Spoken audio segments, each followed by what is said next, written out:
Hi, everyone. Um, in this episode, I'm going to be sharing my experiences as a studio director. And there's no book in the world or, I don't know, a web page teaching you how to run a game development, game production studio. So I guess I'll do this uh, video. If it goes above 15 minutes, then so be it. I don't want to be restricted to 15 minutes. And first, I want to apologize to some of the background noise that's going on. There's some construction around here, and uh, it's kind of warm and humid here. So there's going to be some air conditioning noise and people cooking. You can probably hear the cleaver chopping in the background. All right. So, but hopefully my voice will come through. Okay. Long story short, let me explain to you why why am I qualified to be speaking to you about studio management. I started my career, actually, I started just doing my own thing because there was no game industry in the mid 80s. So I just, just make the games and, sell it, published it initially. And I would say the first job was with Sony in 1990, 1991. And I was their senior software engineer. And then, so I started as a humble programmer, and then I went to EA, and I worked on the Madden football for the 3DO as one of the lead programmers. And I was at EA for 3 years, and at EA, that was the era when games were made by one programmer, one artist, and sometimes the art were done by the programmers. And and you started getting into CD-ROM based games, and you need a lot of content, and the games were getting more and more sophisticated. So you need more than one programmer and more than one artist, and then you may need a game designer and such. So project management were getting more and more involved, and you have to understand project management, especially the PMP uh, line of the discipline, um, did not happen in the 80s. It happened in the 60s, if not earlier. That's how we put man on the moon, uh, and all the civil engineering. So in the early 90s, it was already quite mature. So um, we had a project management manager in the studio, and all the practices like Gantt chart or PERT chart or flow chart or Excel, all of that was uh, very well accepted and established, including the revision control, believe it or not. So these practices were not invented recently. They've been around for a long time. So there's no excuse for not doing it today. You're like at least 30 years behind. Okay, so um, and then EA started getting into technical design, game development, game design document, GDD, TDD. It all got started from EA. And we had committees for reviewing GDDs and TDDs. We had technical director positions for reviewing, auditing technical design document and competency of the programming team. Also, um, I guess the budget, there's producer meetings. Um, so they were very well established. I really felt like EA established the discipline and somewhat the management science in the game industry back in the early 90s. And then even producer title, even the position producer, was really started at EA. Um, so, we try to make order out of the chaos, and we had many SKUs in development at any given moment. So the management or the organization came out of necessity. So for me, it was always do this or else face the chaos or face the impending doom. Over the years, I've been in the industry for 36, 37 years. And over the years, I've seen failed projects, failed companies, failed studios, and so on. And you can you develop a smell, you know? You can smell if certain developers behave and talk in a certain way that they're going to be making hits, that they're going to be finishing the titles, or they're not even going to finish it, or it may take 3 years or 5 years to finish it. There's a certain mentality with people with ship products, you know, instead of technology people or science people. So shipping product is a different, takes different skills. All right. Okay. So um, what's next? The next was I left EA for Capcom to work on Street Fighters in 1993, actually the end of 1993. And the Japanese, so I went to Capcom Sunnyvale. It's the Capcom USA's headquarters, and I ended up going back to Japan a lot and work with them and learn from them. Um, and they're very disciplined. They're very disciplined. There's even more documentations and drafts, and so very rarely you see design things in games. It happened by accident. Very rarely. It's usually happened by design. Okay, so uh, I remember when I first got the Street Fighter source code. It was in assembly language, and I had to somewhat translate it in C language, and uh, it wasn't pretty, but it's what I wanted. I wanted to work on that project. I was a damn good programmer, and I would work 16-hour days, and nothing would stop me from reaching the company's goal. And you just work hard. That's the Japanese way. You just work hard. You meet your supervisor's expectations and then some more. Okay. Um, and I was at Capcom for 3 years. I transitioned from technical director to a producer to senior producer, and then I went to Accolade. Accolade was uh, basically the developer of Jack Nicklaus Golf and Test Drive franchise, and that was it. That was the moment where I had no one to lean on, I had no one to blame, and whatever I learned from EA and Capcom, I had to put it to use. And I was very blessed that the CEO had the faith, the trust in me to let me give it a try. So I sort of merged the Japanese way and the American way. It's more science, and the Japanese was more top-down uh, uh, compliance, obedience group.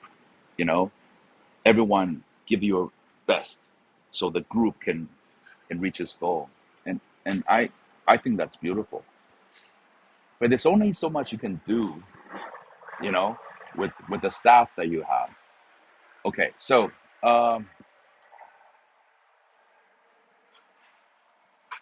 I basically took the project management waterfall model and I used it as much as I could, but I also simplified it, and um, I had weekly achievements and objectives report.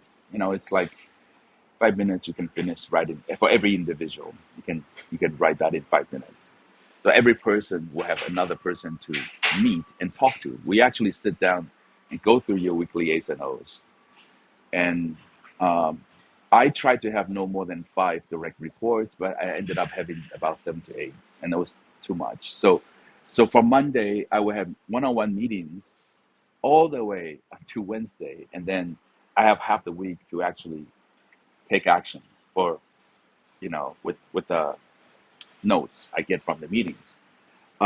So I would have, as a studio director, I would have the meetings with art director, technical director, producers, and then I have to represent the product team, product development team, to go to marketing meeting and CEO meeting to basically the rest of the company to let them know how are we doing, where are we with things, and we may have to, and obviously marketing as well. So a lot of times we need to make videos for the marketing, their promo materials. Um, so we have to service and satisfy other departments. So communication was uh, always good, but it had to be good. So we were not getting problems from communication, but that's expensive. By the way, I just want to explain to you, good communication takes time, costs time. All right. So um, if you have a small company, you know, you can put everyone in one room. Good for you. Lucky for you. I have to manage 3 to 4 projects, and every project will have at least three SKUs on 3 different platforms, and they're being worked on by different programmers because back then we did not have cross-platform middleware like Unity or Unreal.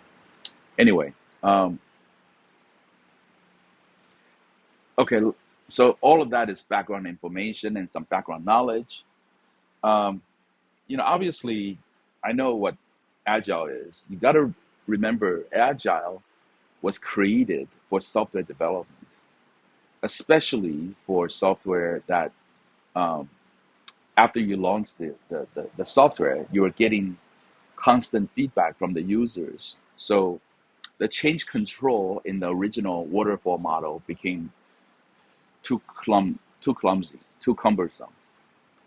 So I would say for products that's like, you know, in the flow, where you're doing brainstorming every day, where you're changing the spec all the time, just go for agile, standing meetings and stickies.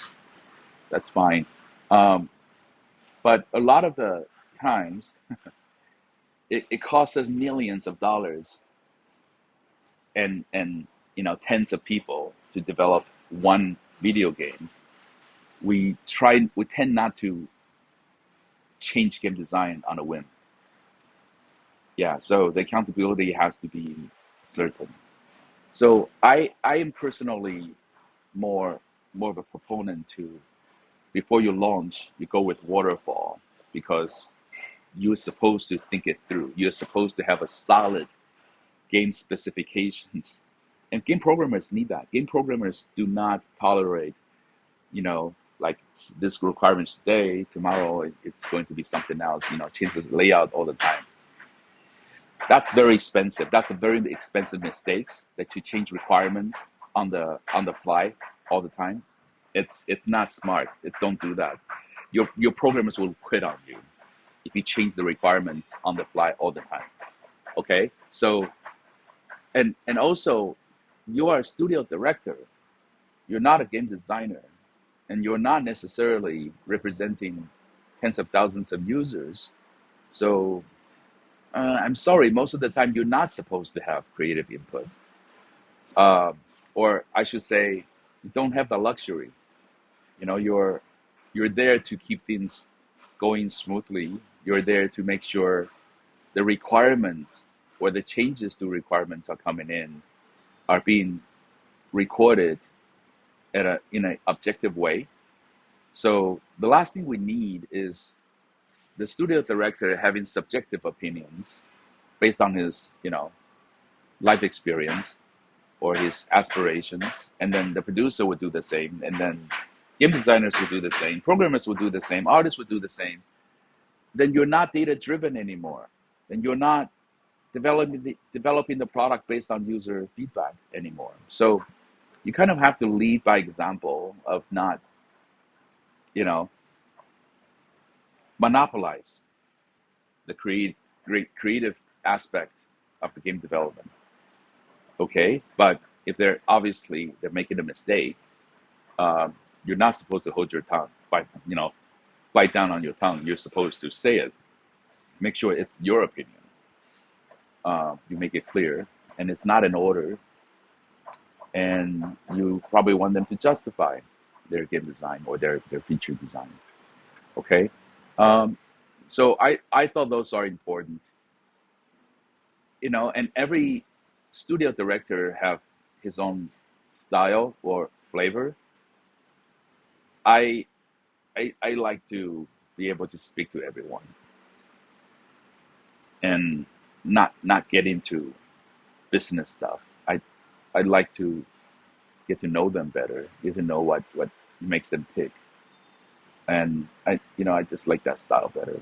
When my boss at Accolade or at Capcom, they talk to me like a not necessarily like a equal, but like a man, like a human being. Um, I am I get to understand the business needs and even their personal needs much better if there's no hierarchy, you know. So if you can just talk, I would just listen. But if there's like you sit down there, and so there's all this emotional noise, it's harder for you to concentrate and comprehend what the real issues are. I hope this is helpful to you. Obviously, after Accolade later got acquired by Infogrames, and Infogrames ruined the entire company and the test drive franchise. Uh, and they and they left the mess behind. Shareholders lost a lot of value. I started a business called Zona in Silicon Valley, and I sold that to Shanda, and Shanda was the game publisher, number one game publisher in China, and they published Legends of Mir, and it was number one game in China. And they acquired my company. My company was developing MMO network infrastructure middleware stuff, going back to the computer science techie stuff. So that was acquired by them. So I had to move to Shanghai, and they let me manage their entire product development center. And I grew it from about 100 people to 460 people, and that was a good acid test for my management skills. I spent most of my time pushing paperwork, to be honest with you. Sometimes to 2 a.m. in the morning. Uh, but it was a lot of fun. I had a model, and I also established the QA center because they had no QA center in Shanda to evaluate and to debug the builds that we had. Um, I left Shanda and started off my own studio called Radiance Digital Entertainment, and we were funded by SoftBank. And I think we grew it to 120 people at one point. It was really expensive running a studio in Shanghai, and we will break even at some point, but we weren't able to do that for a long time because we were doing art outsourcing to pay for the expenses. Uh, but SoftBank, as well as other, I guess, stakeholders, did not have the patience. I have to be fair. Maybe I was one of them.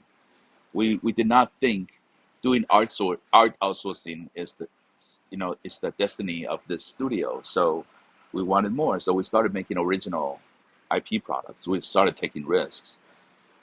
We were making three MMO at the same time, and very quickly we ran out of cash. And when you run out of cash in a down market, you're not getting new capital. So anyway, I sold that business to iDream Sky in 2014. iDream Sky merged Radiance into the business, and I got into business development. So prior to 2014, I was a studio director for the most part, even when I was running my own startup.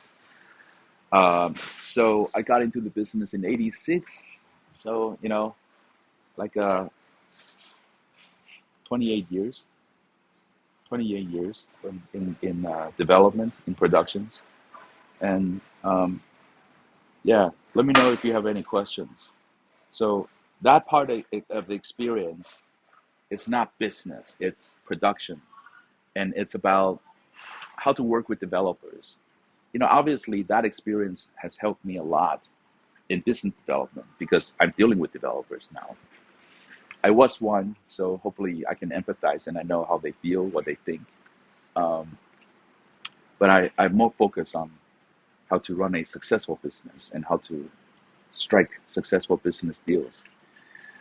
Uh, it's getting dark here. Um, Let me think of anything else. I should probably have some talking points before I started the camera. But I'm living in Shenzhen right now, and sometimes I fly back to Cupertino.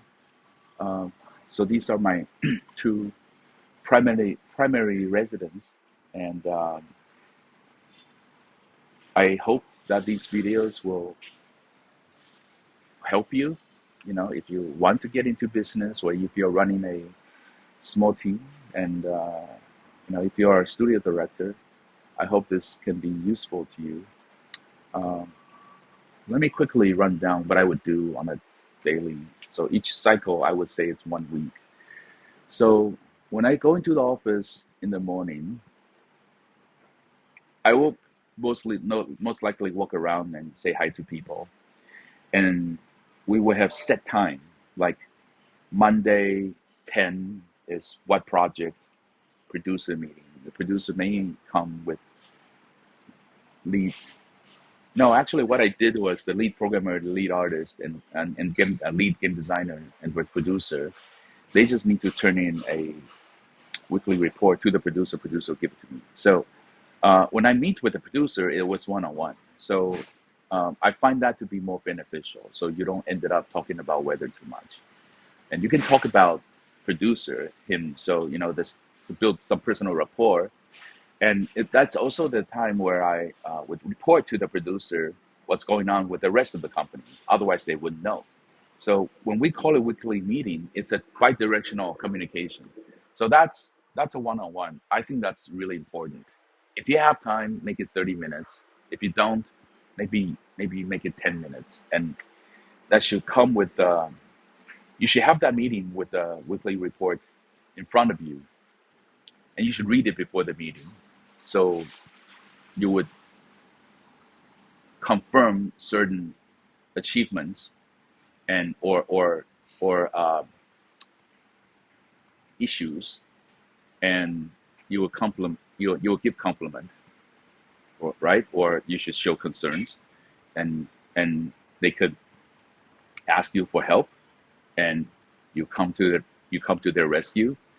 That's usually how it works. Okay, and one of the nice things about having multiple projects in a studio is that, let's just say you have 3 projects going on at the same time.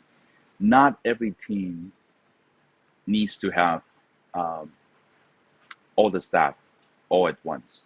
Or you have firefighters that can run between different projects. And the magic number I thought was 3. I felt that it was 3. When you have 3 projects, you started, um, you can justify having a motion capture studio, you can justify having an audio recording studio, and you started making better games because you can afford taking different budgets from different projects and do something high quality for every team. And I'm a big proponent of projectized organization. So not so much with departmentalized. If you like to do matrix, that's fine, but that's a lot of headaches. If you have to do matrix, I would do strong matrix, meaning the project producers are still taking most of the control, like 80% of the control. And if your company is big enough, you have art director for everyone. So all the artists have a dotted line to the art director. All the programs have a dotted line to the technical director. The point for that is that producers may not care about their personal development or their professional development. The producers mostly care about the products or the project's development.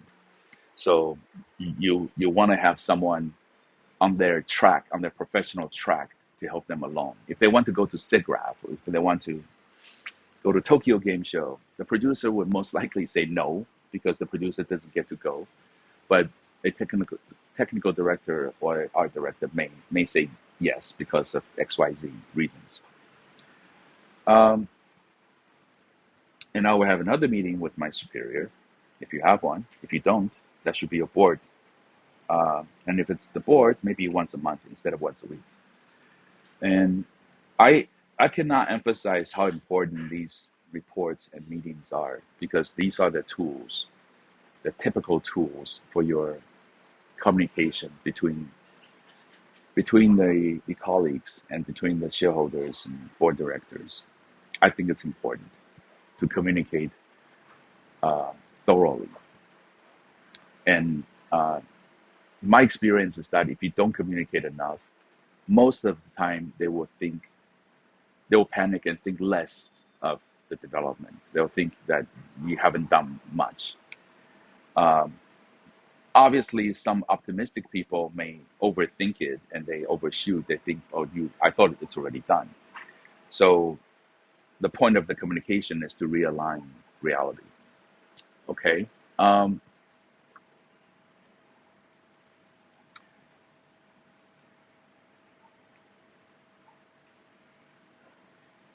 I don't think things should be in the flux before you ship the game. You could be shorthanded. You should have a plan to get that problem resolved. Okay. Yeah, I'm gonna close it on this note. Studio director is supposed to be the conductor.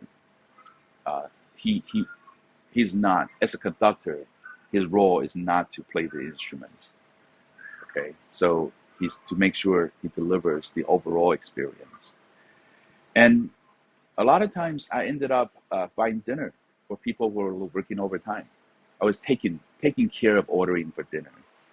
And again, you got to remember this is like 97, 98, way before there was DoorDash or even what we call internet today.